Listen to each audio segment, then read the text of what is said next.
നിങ്ങൾ എവിടെയാണെങ്കിലും, ഏത് കുടുംബത്തിൽ ജനിച്ചവരാണെങ്കിലും, ഏത് ജോലി ചെയ്തുകൊണ്ടിരുന്നവരാണെങ്കിലും ദൈവം നിങ്ങൾക്ക് രക്ഷ തരും. അതുകൊണ്ട് ഇപ്പോൾ ക്രിസ്തു യേശുവിലുള്ളവർക്ക് ഒരു ശിക്ഷാവിധിയും ഇല്ല.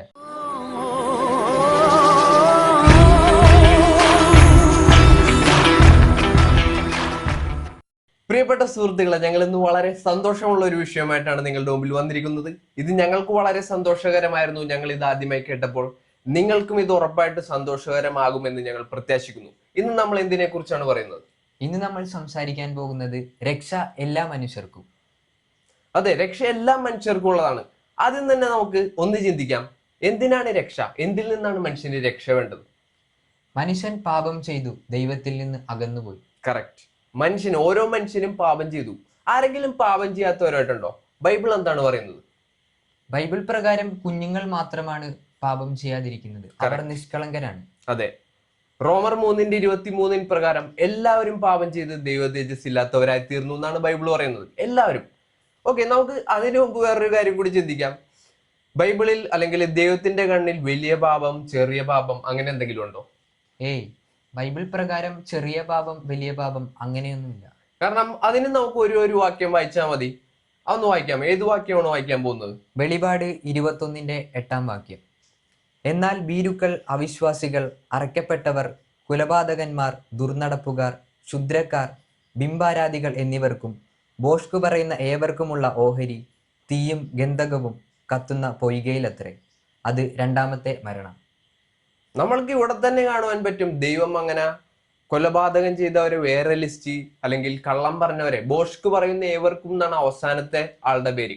ഭീരുക്കൾ, അവിശ്വാസികൾ, അറയ്ക്കപ്പെട്ടവർ, ബിംബാരാധികൾ, ഇവരെല്ലാവരും ഒരു ലിസ്റ്റിൽ. അപ്പൊ ദൈവത്തിന്റെ കണ്ണിൽ വലിയ പാപം, മഹാപാതകം ചെയ്തവർ അല്ലെങ്കിൽ ചെറിയ കള്ളം പറഞ്ഞവർ അങ്ങനെയൊന്നുമില്ല. അതിന് നമുക്ക് ഏറ്റവും വലിയൊരു നല്ല ഉദാഹരണമാണ് ആദ്യം തന്നെ ആദാമും ഹവ്വയും. അവരെന്ത് വലിയ പാപമാണ് ചെയ്തത്? അവർ അനുസരണക്കേടാണ് കാണിച്ചത്. അതെ, ആ ഒരു പഴം പറിച്ചു കഴിക്കരുതെന്ന് പറഞ്ഞു, അവരത് കഴിച്ചു. നമ്മളുടെ കണ്ണിൽ, ദൃഷ്ടിയിൽ നോക്കുമ്പോൾ അത് വളരെ ചെറുതായിട്ട് തോന്നാം. പക്ഷെ ദൈവത്തിന്റെ കണ്ണിലോ അത് പാപം. ഒരു കാര്യമുള്ളൂ, പാപം. ഇപ്പൊ തന്നെ നമുക്ക് മനസ്സിലാവും, പാപം ചെയ്യുമ്പോൾ നമുക്ക് നഷ്ടമായി പോണ ഏറ്റവും ഇമ്പോർട്ടന്റ് ആയിട്ടുള്ള ഒരു കാര്യം എന്താണ്? നമ്മുടെ നല്ല മനസാക്ഷി. അതാണ് നമുക്ക് നഷ്ടമായി പോകുന്നത്. അതിന് നമുക്ക് ഏറ്റവും ഒരു ഉദാഹരണമായിട്ട് ആരെ കാണാൻ പറ്റും? ആദത്തിനെയും ഹവ്വയും തന്നെ ഇതിനൊരു നല്ല ഉദാഹരണമായിട്ട് നമുക്ക് കാണുവാൻ സാധിക്കും. കാരണം അവര് പാപം ചെയ്യുന്നതിന്, ദൈവത്തോട് അനുസരണക്കേട് കാണിക്കുന്നതിന് മുമ്പ് ദൈവത്തിനോട് കൂടെ വൈകുന്നേര സമയങ്ങളിൽ നടന്നവരാണ്. പക്ഷെ പാപം ചെയ്തു കഴിഞ്ഞപ്പോഴോ അവർക്ക് ആ ഒരു ദുർമനസാക്ഷി, അവർ ഒളിച്ചിരിക്കുകയാണ് ചെയ്തത്. ദൈവത്തെ ഭയപ്പെട്ട് ദൈവത്തിൽ നിന്ന് അകന്നവരായിട്ട്. കാരണം അവർക്ക് ദൈവത്തിലേക്ക് അടുക്കാൻ പോലും തോന്നുന്നില്ല പഴയതുപോലെ. അപ്പൊ ആ ദുർമനസാക്ഷിയാണ് ഓരോ വ്യക്തികളും പാപം ചെയ്യുമ്പോൾ അവർക്ക് ലഭിക്കുന്നത്. പിന്നെ ആരെങ്കിലും പാപം ചെയ്യാത്തവരായിട്ടുണ്ടോ? എല്ലാവരും പാപം ചെയ്തവരാണെന്നാണ് നമ്മൾ ബൈബിളിൽ കണ്ടത്. പിന്നെ ലോകത്തിൽ ഇപ്പൊ നിങ്ങളും ഞങ്ങളും എല്ലാവരും കടന്നുപോയതാണ് ഈ ദുർമനസാക്ഷി. ഞാൻ തെറ്റ് ചെയ്തല്ലോ, ഇനി ദൈവത്തിനോട് എങ്ങനെ പ്രാർത്ഥിക്കും? ദൈവം എന്റെ പ്രാർത്ഥനകൾ കേൾക്കില്ല. ഇത്രയും വലിയ പാപത്തിൽ നിന്ന് എന്നെ ദൈവം രക്ഷിക്കുമോ? അങ്ങനെയൊക്കെ ആളുകൾ ചിന്തിക്കും അല്ലെ? പലരും ചിന്തിക്കൂലേ? ഇപ്പൊ എന്താണ്, ചിലവര് കൊലപാതകം ചെയ്തിട്ടുണ്ടാവും. എന്നോട് ആരും ക്ഷമിക്കൂല, ദൈവത്തിന് പോലും എന്നെ, അങ്ങനെയൊക്കെ കേട്ടിട്ടില്ലേ? ദൈവത്തിന് പോലും എന്നോട് ക്ഷമിക്കാൻ കഴിയില്ല, ഞാൻ അത്രയും മഹാപാതകൻ ചെയ്തവനാണ്, ഞാൻ അത്രയും മോശമായി ജീവിച്ച ആളാണ്, എനിക്കൊരു രക്ഷയുമില്ല. അങ്ങനെയൊക്കെ ആളുകൾ ചിന്തിക്കും ലോകത്തിൽ. പക്ഷെ ദൈവം എന്താണ് വചനത്തിൽ പറയുന്നത്? നമുക്കൊരു വാക്യം വായിക്കാം. എസ്കേൽ 18:23 വാക്യം. ദൈവം എന്താണ് ആഗ്രഹിക്കുന്നതെന്ന് ബൈബിളിൽ വ്യക്തമാണ്. ആരെങ്കിലും നശിച്ചു പോകാൻ ദൈവം ആഗ്രഹിക്കുന്നുണ്ടോ? ഇല്ല. എസ്കേൽ 18:23. ദുഷ്ടന്റെ മരണത്തിൽ എനിക്ക് അല്പമെങ്കിലും താല്പര്യമുണ്ടോ? അവൻ തന്റെ വഴികളെ വിട്ടുതിരിഞ്ഞ് ജീവിക്കണമെന്നല്ലയോ എന്റെ താല്പര്യം എന്ന് യഹോവയായ കർത്താവിന്റെ അരുളപ്പാട്. വളരെ വ്യക്തമായിട്ടല്ല അവിടെ പറയുന്നത്. എന്താണ് അവിടെ പറയുന്നത്? ദുഷ്ടന്റെ മരണത്തിൽ എനിക്ക് അല്പമെങ്കിലും താല്പര്യമുണ്ടോ? അതെ, എല്ലാവരും ദുഷ്ടന്റെ ദുഷ്ടൻ എന്ന് പറയുമ്പോ തന്നെ അറിയാലോ, നമ്മൾ ദുഷ്ടൻ എന്ന് പറയണ ഇപ്പൊ ലോകത്തിൽ മനുഷ്യര് ദുഷ്ടൻ എന്ന് പറയണത് ആരൊക്കെ ഉണ്ടാവും? ചിലപ്പോ കൊലപാതകിമാർ, അല്ലെങ്കിൽ വ്യഭിചാരികൾ. അതെ, അവരെയൊക്കെയാണ് ലോകത്തിന്റെ കണ്ണിൽ ദുഷ്ടന്മാരായിട്ട് കാണുന്നത്. ഏറ്റവും കൊടും പാപം ചെയ്തവരെന്നൊക്കെയാണ് അവരെ വിശേഷിപ്പിക്കുന്നത്. അതെ, ഇപ്പൊ നമുക്കറിയാം പല കാര്യങ്ങൾ. ഇപ്പൊ നിങ്ങൾ നിരന്തരം വരുന്ന പത്രങ്ങൾ പോലും വായിക്കുന്നവരാണെങ്കിൽ കാണാൻ പറ്റും, ഇവൻ എന്ത് ദുഷ്ടനാണ്, ഇവനെ പോലുള്ളവരൊക്കെ നശിക്കണം അല്ലെ? പലരും പറയണ കേട്ടിട്ടുണ്ടാവും, അവൻ എന്തായാലും ഇവനൊക്കെ നരകത്തിൽ പോണം, നശിഞ്ഞ്. പക്ഷെ ദൈവം അത് ആഗ്രഹിക്കുന്നുണ്ടോ? ദൈവം ആഗ്രഹിക്കുന്നത് ദുഷ്ടന്റെ മരണത്തിലല്ല, അവൻ എന്ത് ചെയ്യണമെന്നാണ് ദൈവം ആഗ്രഹിക്കുന്നത്? അവൻ തന്റെ വഴികളെ വിട്ടുതിരിഞ്ഞ് ജീവിക്കണമെന്നല്ലയോ എന്റെ താല്പര്യം എന്ന് യഹോവയായ കർത്താവിന്റെ അരുളപ്പാട്. നമ്മളൊന്ന് ആലോചിച്ച് നോക്കിയേ, ദുഷ്ടൻ പോലും മരിച്ച് അല്ലെങ്കിൽ നശിച്ചു പോകണമെന്ന് ദൈവം ആഗ്രഹിക്കുന്നില്ല. അവൻ കാരണം അവൻ തിരിഞ്ഞു വന്നില്ലെങ്കിൽ അവൻ എങ്ങോട്ടാ പോകുന്നത്? നരകത്തിൽ. കാരണം ഒരിക്കലും വേദന അവസാനിക്കുന്നില്ല. ബൈബിളിൽ തന്നെ പല രീതിയിലും നരകത്തെ കുറിച്ച് നമ്മളെ കാണിച്ചു തരുന്നുണ്ട്. അവിടെ കെടാത്ത തീയും ചാകാത്ത പുഴുവും അങ്ങനെയെല്ലാം ദൈവം വചനത്തിൽ വിശേഷിപ്പിച്ചിരിക്കുന്നത് നമ്മൾ അതിന്റെ ആ ഒരു വേദന ദൈവത്തിൽ നിന്ന് എന്നേക്കും അകന്നതായിട്ടുള്ള അവസ്ഥയിലേക്ക് പോവാതിരിക്കാൻ വേണ്ടിയാണ്. അതുകൊണ്ടാണ് ദൈവം പറയുന്നത്, ദുഷ്ടന്റെ മരണത്തിൽ എനിക്ക് താല്പര്യമുണ്ടോ? ഇല്ല. അവൻ തിരിഞ്ഞ് തന്റെ വഴികളെ വിട്ടുതിരിഞ്ഞ് എൻ്റെ അടുത്തേക്ക് വരാനാണ് ഞാൻ ആഗ്രഹിക്കുന്നത്. അപ്പൊ ആരും നശിച്ചു പോകാൻ ദൈവം ആഗ്രഹിക്കുന്നില്ല, പക്ഷെ മനുഷ്യരാഗ്രഹിക്കുന്നില്ലേ? അതെ, പല മനുഷ്യരും ആഗ്രഹിക്കും, ഓ ഇവനൊന്നും ഇല്ലാതായി പോയെങ്കിൽ, ഓ ഇവൻ മരിച്ചാൽ മതിയായിരുന്നു. അങ്ങനെയൊക്കെ വിചാരിക്കുന്നവരുണ്ട് ലോകത്തില്. കാരണം അല്ലെ, ചില മോശമായ തീവ്രവാദ കുറ്റങ്ങളൊക്കെ ചെയ്യണവരൊക്കെ ഉണ്ടെങ്കിൽ, ഓ അവനെയൊക്കെ ആരെങ്കിലും വെടിവെച്ച് കൊല്ലണം, അല്ലെങ്കിൽ അവനെയൊക്കെ എങ്ങനെയെങ്കിലും നശിപ്പിക്കണം. പക്ഷെ ദൈവം ആഗ്രഹിക്കുന്നില്ല അങ്ങനെ. പിന്നെ 2 പത്രോസ് 3:9-10 വാക്യം ഒന്ന് വായിക്കാം. ആരും നശിച്ചു പോകാതെ എല്ലാവരും മാനസാന്തരപ്പെടണമെന്നാണ് ദൈവം ആഗ്രഹിക്കുന്നത്. നിങ്ങളതൊന്ന് മനസ്സിലാക്കുക, ദൈവത്തിന്റെ ആ ഒരു സ്നേഹം. 2 പത്രോസ് 3:9-10. ചിലർ താമസം എന്ന് വിചാരിക്കുന്നത് പോലെ കർത്താവ് തന്റെ വാഗ്ദത്തം നിവർത്തിക്കാൻ താമസിക്കുന്നില്ല. ആരും നശിച്ചു പോകാതെ എല്ലാവരും മാനസാന്തരപ്പെടുവാൻ അവൻ ഇച്ഛിച്ച് നിങ്ങളോട് ദീർഘക്ഷമ കാണിക്കുന്നതെന്നേ ഉള്ളൂ. അതെ, കർത്താവിന്റെ ദിവസമോ കള്ളനെ പോലെ വരും. അന്ന് ആകാശം കൊടുമുഴക്കത്തോടെ ഒഴിഞ്ഞു പോകും. മൂലപദാർത്ഥങ്ങൾ കത്തിയഴിയുകയും ഭൂമിയും അതിലുള്ള പണികളും വെന്തുപോവുകയും ചെയ്യും. ഒന്ന് ചിന്തിച്ചു നോക്കിയേ, കർത്താവിന്റെ ദിവസമോ കള്ളനെ പോലെ വരും. ദൈവം വാഗ്ദത്തം ചെയ്തിരിക്കുന്നതാണ്, ഞാൻ വീണ്ടും വരും. പക്ഷെ ദൈവം താമസിക്കുന്നതല്ല മനഃപൂർവ്വം. ദൈവം ഓൾറെഡി ഒരു ദിവസം നിശ്ചയിച്ചു വെച്ചിട്ടുണ്ട്. പക്ഷെ ഇപ്പൊ വെയിറ്റ് ചെയ്യുന്നത് എന്തുകൊണ്ടാണ്? എല്ലാവരും മാനസാന്തരപ്പെട്ട് അവന്റെ ദൈവത്തിലേക്ക് തിരിച്ചു. കറക്റ്റ്, ദൈവത്തിങ്കിലേക്ക് തിരിച്ചു വരാൻ. ആരും നശിച്ചു പോകാതെ എല്ലാവരും മാനസാന്തരപ്പെടുവാനാണ് ദൈവം ആഗ്രഹിക്കുന്നത്. അതിന് നമുക്ക് പുതിയ നിയമത്തിൽ യേശുക്രിസ്തു പറഞ്ഞൊരു ഉപമ, ആരുടെ? ധൂർത്തപുത്രന്റെ ഉപമ. ധൂർത്തപുത്രന്റെ ഉപമ നിങ്ങൾക്ക് എല്ലാവർക്കും അറിയാം. ആ പിതാവ് ആ പുത്രൻ കടന്നു വരുന്നുണ്ടോ എന്ന് എപ്പോഴും നോക്കും. അവനെ വഴിയിൽ വെച്ച് കണ്ടപ്പോൾ തന്നെ ഓടിച്ചെന്ന് ആലിംഗനം ചെയ്യുന്നു, ചുംബിക്കുന്നു, അവനെ പുതിയ വസ്ത്രം അണിയിക്കുന്നു, മോതിരം ഇട്ടു കൊടുക്കുന്നു. എന്തെല്ലാമാണ് ദൈവം ആ ഒരു പിതാവിനെ കാണിക്കുന്നത്. ദൈവമാണ് ആ പിതാവ്. നമ്മൾ വരാനായിട്ട് കാത്തിരിക്കുന്നു. നിങ്ങൾ ഏത് അവസ്ഥയിലുള്ളവരാണെങ്കിലും നിങ്ങൾക്കും ദൈവത്തിന്റെ അടുത്തേക്ക് വരുവാൻ സാധിക്കും. കാരണം ദൈവം നിങ്ങളെ സ്വീകരിക്കും. എന്തായാലും സ്വീകരിച്ചു, ഉറപ്പായിട്ടും ദൈവം എല്ലാവരെയും സ്വീകരിക്കും. പിന്നെ നമുക്ക് കാണാം, യോഹന്നാന്റെ സുവിശേഷം 1:12-13 വായിക്കുമ്പോൾ അവിടെയും ദൈവം വ്യക്തമാക്കിയിട്ടുണ്ട്, ആരും നശിച്ചു പോകാനല്ല, അവനെ കൈക്കൊണ്ട് അവന്റെ നാമത്തിൽ വിശ്വസിക്കുന്ന ഏവനും ദൈവമക്കളാകാൻ അവൻ അധികാരം കൊടുത്തു. അല്ല അവിടെ എഴുതിയിരിക്കണം. യോഹന്നാൻ 1:12-13 12-ാം വാക്യം മാത്രം വായിച്ചു. അവനെ കൈക്കൊണ്ട് അവന്റെ നാമത്തിൽ വിശ്വസിക്കുന്ന ഏവർക്കും ദൈവമക്കൾ ആകുവാൻ അവൻ അധികാരം കൊടുത്തു. കറക്റ്റ് ആയിട്ട് ദൈവമക്കളാകാൻ അവൻ അധികാരം കൊടുത്തു. അവനെ കൈക്കൊണ്ടവർക്കും അവന്റെ നാമം വിശ്വസിക്കുന്ന ഏവർക്കും. അല്ലാതെ കുറച്ചു പേർക്കാണ് അധികാരം കൊടുത്തത്, അല്ലെങ്കിൽ കുറച്ചു പേർക്കാണ് അവർ അവസരം കൊടുത്തത്. അവിടെ എന്താണ്, ഏതു വാക്കാണ് ഉപയോഗിച്ചത്? അവന്റെ നാമത്തിൽ വിശ്വസിക്കുന്ന ഏവർക്കും. കുറച്ച്, അല്ലെങ്കിൽ ഇസ്രായേൽ മക്കളുടെ കുറച്ചു പേർക്ക്, അല്ലെങ്കിൽ ജാതികൾക്ക് ഇത്രയും പേര്, അല്ലെങ്കിൽ ചിലവർ പറയും 1,44,000 പേരൊക്കെ രക്ഷപ്പെടുള്ളൂ. അങ്ങനെയല്ല ബൈബിൾ പറയുന്നത്. ഏവർക്കും, ദൈവം പറയുന്നത് ഏവർക്കും, എല്ലാവരും.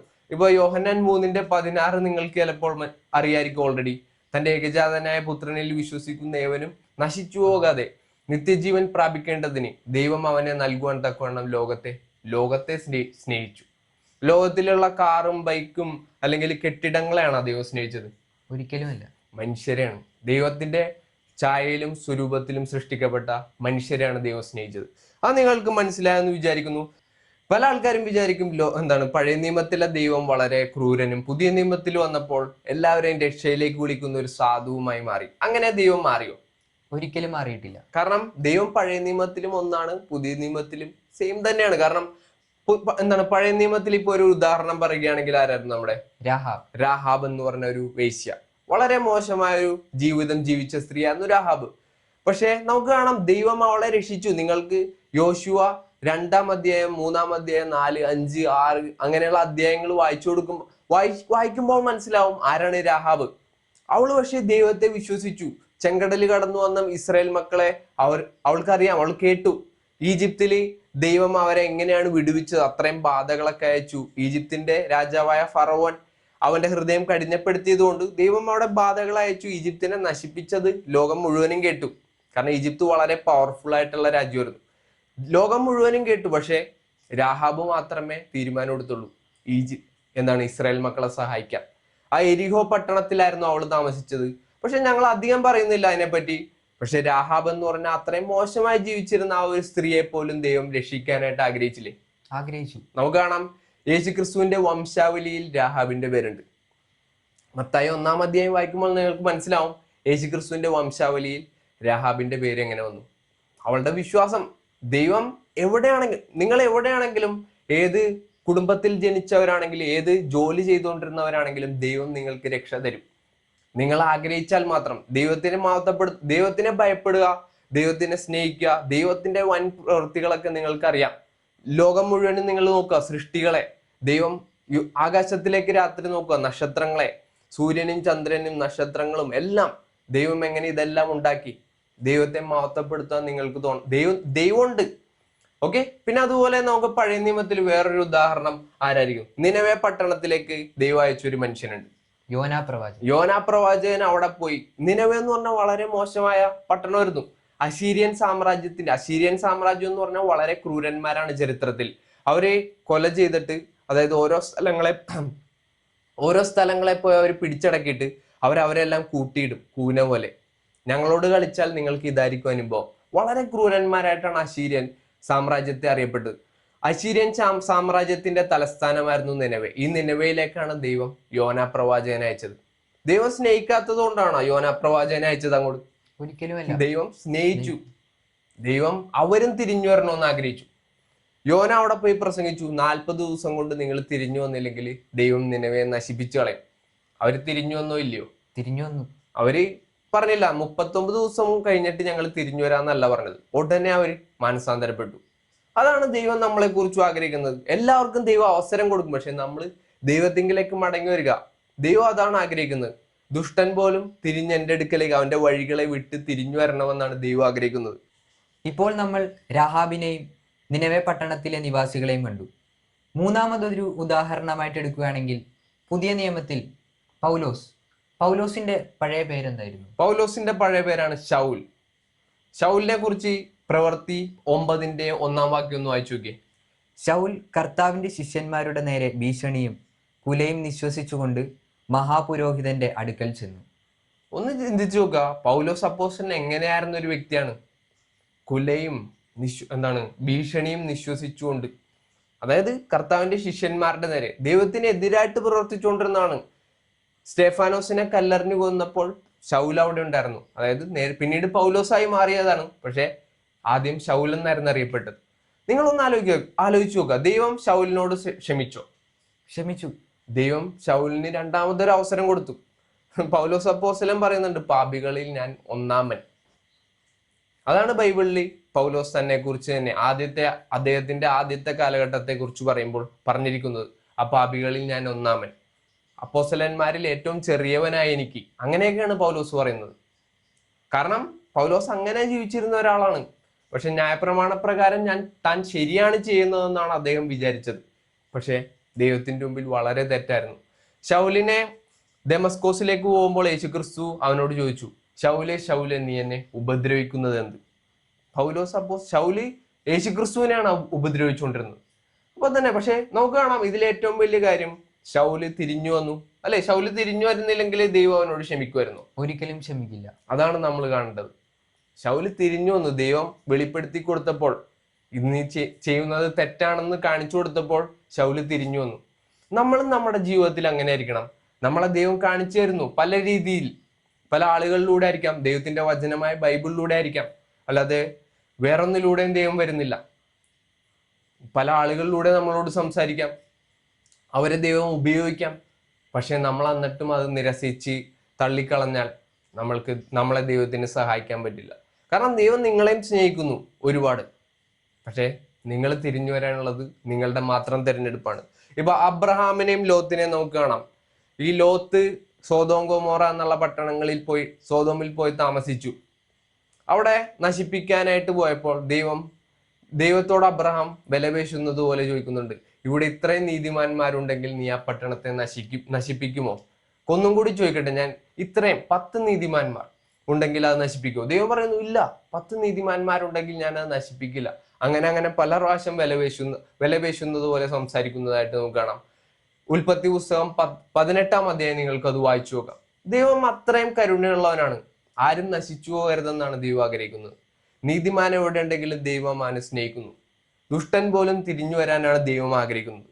ഇപ്പൊ ലൂക്കോസ് 15-7 വാക്യം ഒന്ന് വായിക്കാമോ? ലൂക്കോസ് 15-7.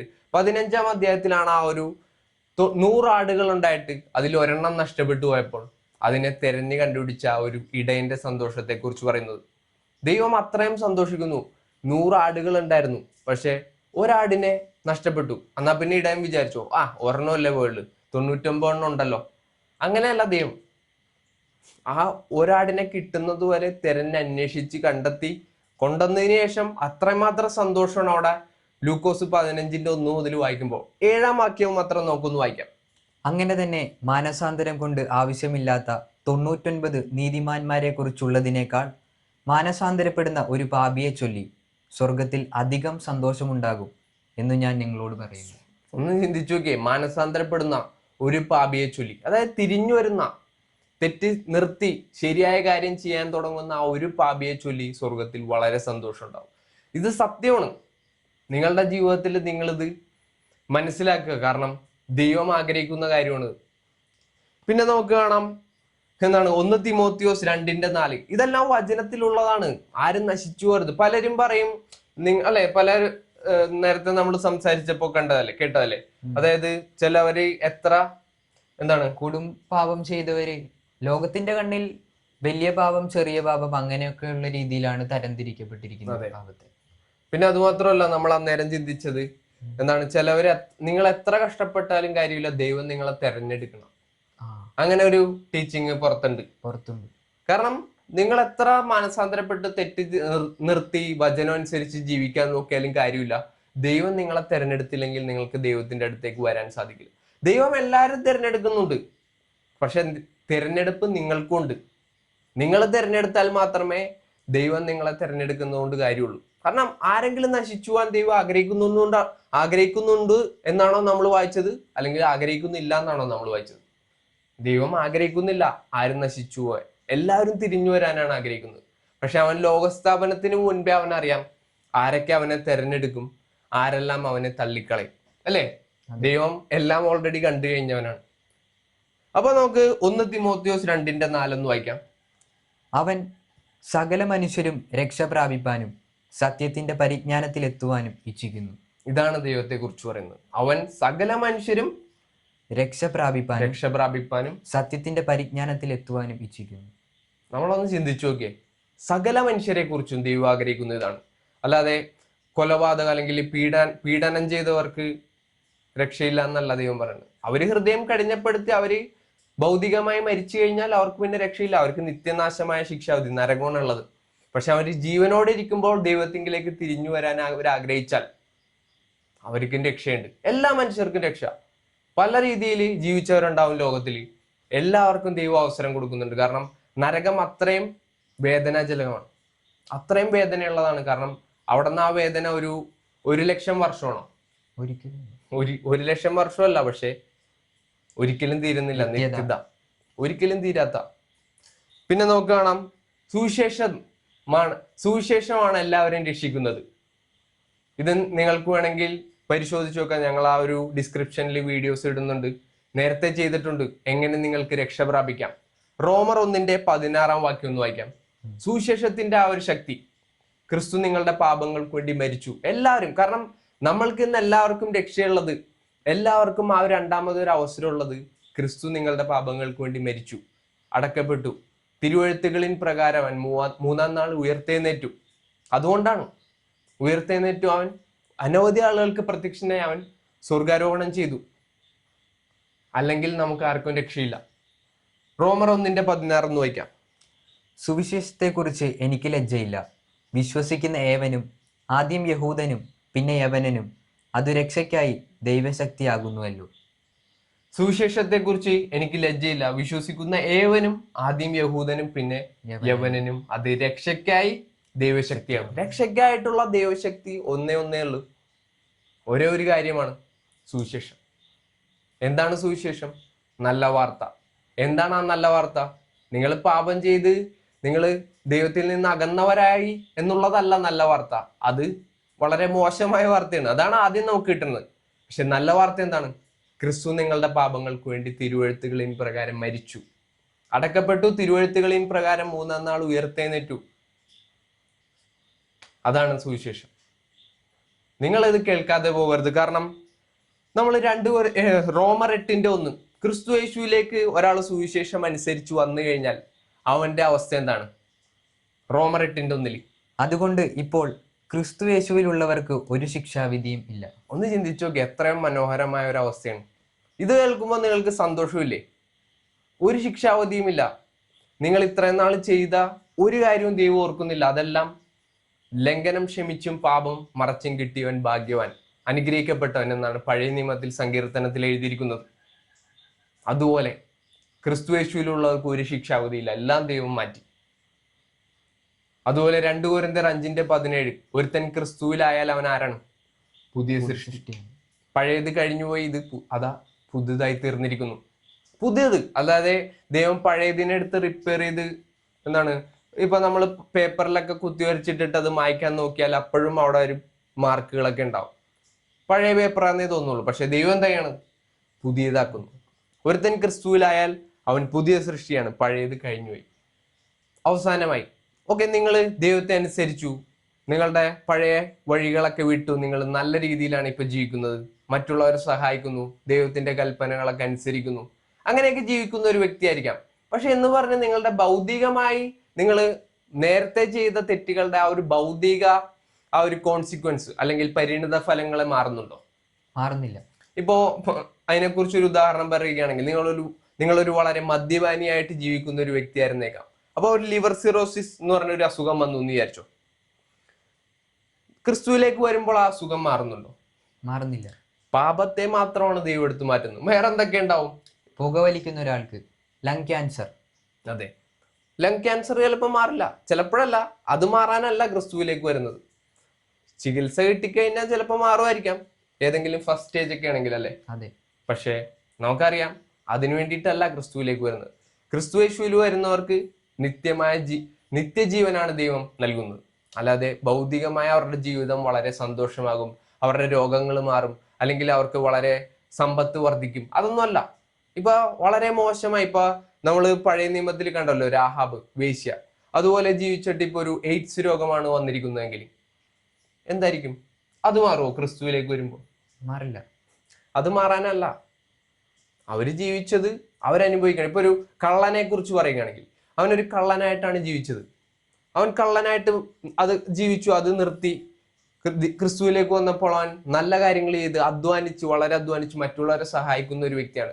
പക്ഷെ ലോകത്തിലുള്ളവർ നോക്കുമ്പോൾ അവന്റെ ആ ഒരു പേര് മാറിയിട്ടുണ്ടാവും. മാറിയിട്ടില്ലേ? അവര് നോക്കുമ്പോൾ അവൻ ഇപ്പോഴും കള്ളനായിട്ടാണ് അവർ കാണുന്നത്. അവനെ കള്ളൻ എന്നായിരിക്കും വിളിക്കുന്നത്. അതുപോലെ തന്നെ അപ്പൊ ഭൗതികമായി ആ ഒരു കോൺസിക്വൻസുകൾ അല്ലെങ്കിൽ അനന്തരഫലങ്ങളൊന്നും മാറുന്നില്ല. അത് നമ്മൾക്ക് ഈ ലോകത്തിൽ ജീവിക്കുമ്പോൾ ഉണ്ടാവും. പക്ഷേ ക്രിസ്തു യേശുവിലുള്ളവർക്ക് ശിക്ഷാവിധി ഇല്ല എന്ന് പറയുമ്പോൾ നമ്മളുടെ ആത്മീകമായ ശിക്ഷയാണ്, ആ നിത്യമായ ശിക്ഷയാണ്. ആത്മീകമായ ദൈവത്തിൽ നിന്നുള്ള അകൽച്ച എന്തായി? അത് മാറിക്കിട്ടും. നമ്മൾക്ക് ദൈവവുമായിട്ടുള്ള ബന്ധം ഉണ്ടാവും. മനുഷ്യരെ നമ്മൾ പ്രസാദിപ്പിക്കാനല്ല, ദൈവത്തിനെ പ്രസാദിപ്പിക്കാനായിട്ട് നമുക്ക് ജീവിക്കാം.